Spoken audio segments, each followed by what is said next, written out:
بسم اللہ الرحمن الرحیم۔ حضرت علی رضی اللہ تعالیٰ عنہ نے فرمایا، دنیا کو خریدنا بے وقوف لوگوں کی تجارت ہے۔ دوزخ بلا شبہ ان لوگوں کا مقام ہے جو نیک کاموں میں کوتاہی کرتے ہیں۔ علم اور عمل دونوں ساتھ ساتھ ہیں، پس جسے علم حاصل ہو وہ عمل بھی کرے۔ بے انداز مال بھی اگر اسراف اور فضول خرچی سے استعمال کیا جائے تو تھوڑا اور ناکافی ہے۔ توکل یہ ہے کہ آدمی اپنی قوت اور طاقت سے ہٹ کر تقدیر الہی پر راضی رہے۔ سخاوت یہ ہے کہ تم اپنا مال خرچ کرو اور دوسروں کے مال پر نظر نہ رکھو۔ روزی وہ چیز ہے جو اس کو تلاش نہ کرے اس کو بھی مل جاتی ہے۔ صفائی پاک لوگوں کی خصلت ہے اور پرہیزگاری حرام کاموں کے ارتکاب سے روکتی ہے۔ یہ دنیا ایک مقررہ وقت تک رہے گی اور آخرت ہمیشہ تک۔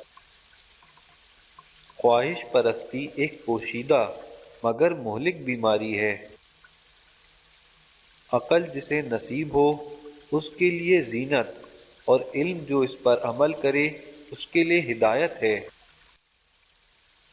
عقل جہاں میں نہایت پیارا دوست ہے۔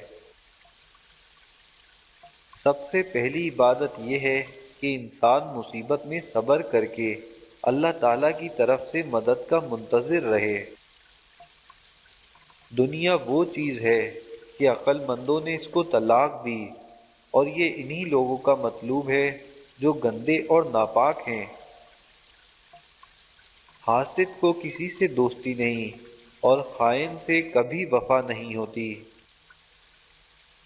پرہیزگاری اس کا نام ہے کہ جو چیز موجود ہو جب تک وہ ختم نہ ہو کسی دوسری چیز کی طلب نہ کرے۔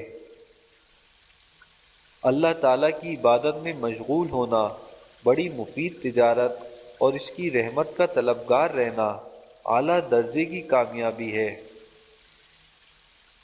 ایمان اس کا نام ہے کہ انسان مصیبت میں صابر اور نعمت میں شکر گزار رہے۔ عقل مند کی یہ عادت ہے کہ وہ ضرورت یا دلیل کے بغیر بات نہیں کرتا۔ عادت پر غالب آنا کمال فضیلت ہے۔